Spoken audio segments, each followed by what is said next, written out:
Good morning, everybody. My name is AmaiaL, and I'm going to talk about Eduardo Chillida, that was a Basque sculptor, notable for his monumental abstract work.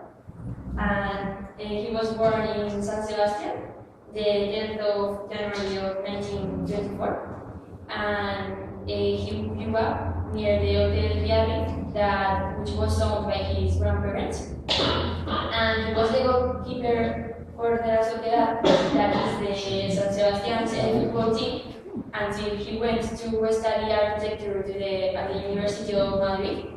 And after a year, he moved to Paris, where he set up his first studio, and also he started working in alabaster and clay, that are some materials. Alabaster and Clay. clay. Yes. Does everyone know alabaster and clay? Yes, and arcilla. Arcilla.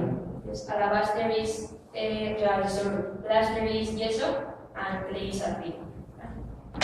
And he never finished his degree, and instead he started taking some private art lessons. And he died at his home near San Sebastian at the age of 78.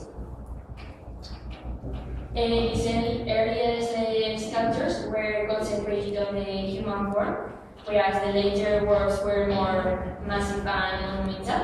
But he didn't like to call himself an abstract sculptor, and he liked to call himself a realist sculptor. And as he lived near Hernani, he began to work in Fort Island, and with the help of the local blacksmith.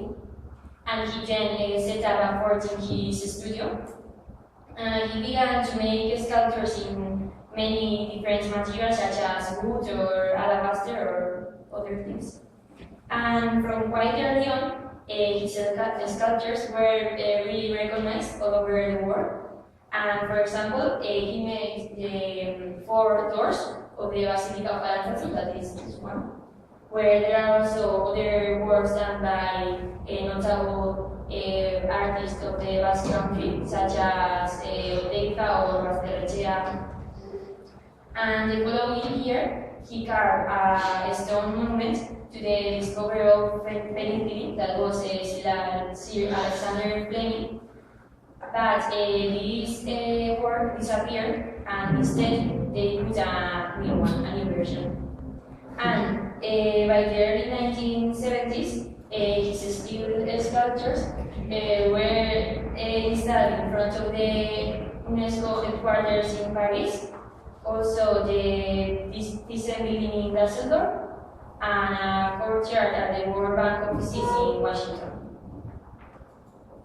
And his biggest work is, one of his biggest works is called the Musica, that is in Chicago.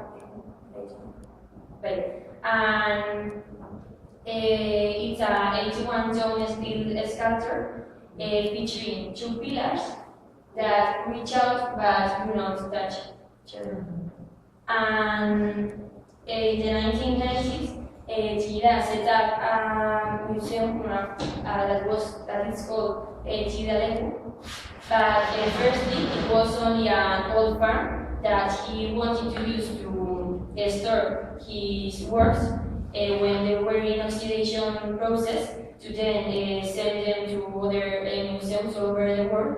But finally, he bought all the adjacent part of the parts of the place, and he opened a museum that nowadays is closed due to economic problems. And here are some of the sculptures that you could see in the museum. For example, this one is the sculpture, and then the most famous work is the one poem, that it's a work done by the nature and Chillida, and he felt fascinated by how the waves crashed the end of the Donostis Bay, and that's why the location of his work. And as you can see, when there is a storm, it's really an amazing picture, as here or here. And I have chosen this topic because I think that his work is known all over the world, and it's a way to expand the Basque culture in other places, so that then people can come here to see his work. And that's my presentation. Can you go back to the wind cone? Yes.